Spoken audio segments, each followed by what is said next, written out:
Islamic Mind One YouTube channel. Please subscribe.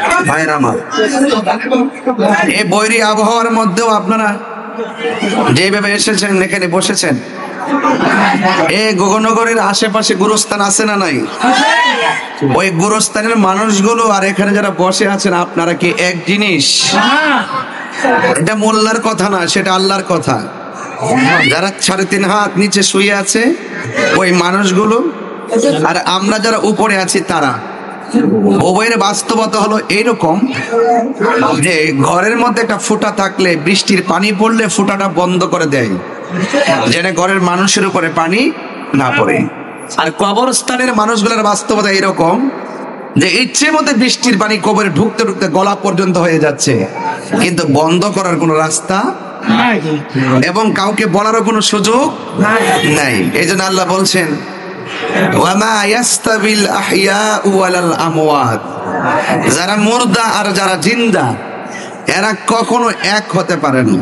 গগনগরে ঘরে আগুন লাগলে ফায়ার সার্ভিস আগুন নিভাবে, কিন্তু গুরুস্থানে যদি কবরে জাহান্নামের আগুন ঢুকে যায়, ফায়ার সার্ভিস আগুনের নিভানোর কোনো ব্যবস্থা নাই। এই জন্য আল্লাহ বলছেন, যারা মুর্দা এবং যারা জিন্দা তারা কখনো এক হতে পারে। আমি আমার বাবা নাইমরে আগেই বলছি যে বাবা জায়গাটা একটু বড় করো। এই যে একটা ধাক্কাধাক্কি চলছে না, এটা ওয়াজের ব্যাঘাত ঘটে। এত কথা বললে আমার কথা আমি বুঝি না। ভাইয়েরা আমার, আপনার আওয়াজ করে বলতে হবে, হায়াতের মালিক কে? সন্দেহ আছে? এজন্য আপনাদের কাছে আমার অনুরোধ থাকবে, আমরা যারা এখানে এসেছি একজনকে খুশি করতে এসেছি। তিনি কে? নামাজ পড়বো কার সন্তুষ্টির জন্য? আমার কোরবানি কার সন্তুষ্টির জন্য? গরুর গলার থেকে কোরবানির রক্ত মাটিতে ফেলার আগে নিজের ভিতরে যে পশুরা আছে এটার আগে কোরবানি করতে হবে। এখানে হিংসা মানুষের জীবনকে ধ্বংস করে দেয়, অহংকার মানুষের জীবনকে ধ্বংস করে দেয়, লোভ মানুষের জীবনকে ধ্বংস করে দেয়। আমরা কাম সাগরে লাভ দিব না, আমরা আজকে গগনগরে প্রেম সাগরে লাভ দিয়েছি। কথা বলে ঠিক কিনা? এই জন্য আপনারা একটু আওয়াজ একদম নিউট্রাল হয়ে যান, নীরব নীরব থাকেন, দেখবেন ভাল লাগবে। আপনার আওয়াজ করে বলতে হবে, আমার কোরবানি কার জন্য? আপনি একটু বড় বড় আওয়াজ করবেন, দেখবেন সব আওয়াজ বন্ধ হয়ে যাবে। কোরবানি দিব কার জন্য? নামাজ পড়বো কার সন্তুষ্টির জন্য? আমার জীবন দিয়েছে কে? মরণ দিবে কে? কুল ইন্না সলাতি ওয়া নুসুকি ওয়া মাহইয়ায়া ওয়া মামাতি লিল্লাহি রাব্বিল আলামিন।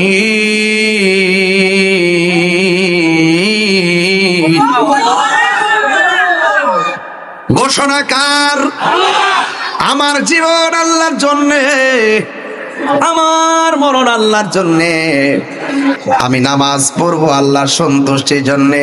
ও বান্দা, হাসরের ময়দানে 7 প্রকারের মানুষকে আল্লাহ আরো ছেড়ে নিজে ছায়া দিবেন। এর মধ্যে 1 প্রকার মানুষ হলো যৌবনে যার ইবাদত বেশি।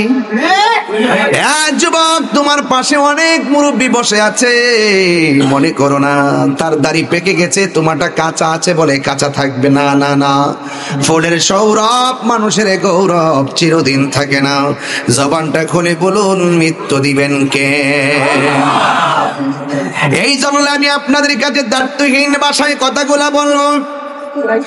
যেহেতু আগামীকাল বিশাল বড় গ্যাদারিং প্রোগ্রাম, অনেক কাজ আছে আমাদের করা লাগতেছে, আপনারা জবান খুলে বলুন, এই দুনিয়া থেকে চলে যাব একদিন সত্য, যাওয়ার আগে আমার আল্লাহর সঙ্গে প্রেমের দরকার আছে না নাই? ইয়া আইয়ুহাল্লাযীনা আমানু আমিনু বিল্লাহি ওয়া রাসূলিহি। আল্লাহ রাব্বুল আলামিন বলে, হে ঈমানদারগণ, তোমরা ঈমান আনো আল্লাহর উপরে। আল্লাহকে যিনি আমাদের স্রষ্টা, আল্লাহকে যিনি প্রথম, যিনি শেষ, যিনি প্রকাশ্য, যিনি গোপন। والآخر والظاهر والباطن। এই জন্য যুবক ভাইরা আল্লাহ বলছেন, হ্যাঁ ঈমানদারগণ, তোমরা আমি আল্লাহর উপরে ঈমান আনো। এখন আমি গগনগরী নারায়ণগঞ্জের মানুষের কাছে প্রশ্ন করব, আল্লাহ কি দুইজন নাই একজন? মাজারে গিয়ে আমরা কি সাজদা করি? সাজদা পাওয়ার মালিককে। এত সুন্দর করে ওয়াজ করতেছি, আর পরে মাজার পূজারী তাহিরিকে বলো কেন? ভাইরাল হইতে আইছো? তাহিরি বাবার নামটা লইলে ভাইরাল হন যা। যখন কেউ মার্কেটটা করে মেজাকে, তখনই একটা খুসা দিয়ে আমার নামটা একটা ওয়াজ করে দেয়। হ্যাঁ, ওই 12 বছর আগে কি কইছে, ওই যে শাহালি সাহেবের নাম, গোলাপ শাহুজুর নাম এবং কাল্লা বাবার নাম, এই নাম নেওয়ার কারণে এরা কইতেছে আমি বলে কেল্লার নাম দিয়ে বলে জিকিরি করি। এটা জিকিরি কি কেল্লার নামে হয়? জিকির করছি কা? হয়তো এখানে মুর্শিদের শান গাইছি, কথা কোন ঠিক না বেটে? আল্লাহ তো কোরআনে বলছে আতিউল্লাহ ওয়া আতিউর রাসূল ওয়া উলিল আমরি মিনকুম। আল্লাহ, রাসূল এবং মুর্শিদ পাশাপাশি তো স্বয়ং আল্লাহই তো কোরআনে বর্ণনা করেছে, কথা বলা ঠিক না? লাগা ফতোয়া তোর রবের বিরুদ্ধে। এই জন্য নামটা লইলে একটু বুঝেন না, ফোকাসে আসতে চায় আর কি, ফোকাসে আসতে চায়। এখানে হলো রাশমিকা মান্দানা খেত, ভার্সিটির মাল খেত, কথা বলা ঠিক না বেটে? তাহিরির এখন আন্দাজ করতে পারছো না? তাহিরি সাধারণ কোনো পারসন না। তাহিরি হকের জন্য, ন্যায়ের জন্য, যৌক্তিক দাবিতে জীবন বাজি রাখতে সেকেন্ড পর্যন্ত চিন্তা করে না।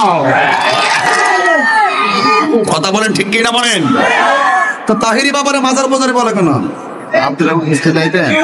বাবা জোরদার, জোরদার বাবা কইতার, আর আল্লাহর ওলির বাবা কইলে দুশো জায়গায় দোকানে যায় বাবা জোরদা আসিনি, হ্যাঁ ফতোয়া নাই।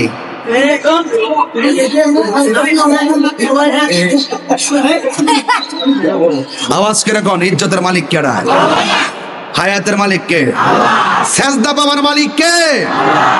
ওয়া ইলাহুকুম ইলাহুন ওয়াহিদুন লা ইলাহা ইল্লা হুয়ার রাহমানুর রহিম।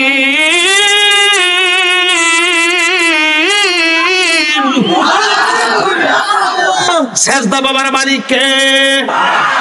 হায়াতের মালিক কে? এই মাহফিলে এনেছেন কে?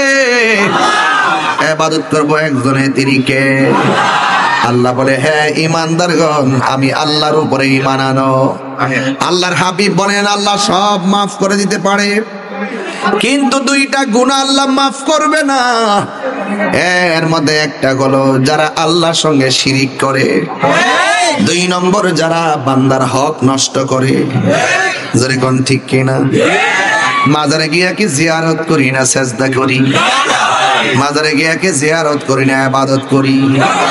জিয়ারত করা সুন্নাত আমার নবীর কথা, কথা বলেন ঠিক কিনা? এই জন্য যুবক, ফতোয়া দেওয়ার আগে 11 বার চিন্তা করবেন, 12 বারের মাথায় ধরা খাবেন, 13 বারের মাথায় পাগল হইবেন, কথা কোন ঠিক না বেটি?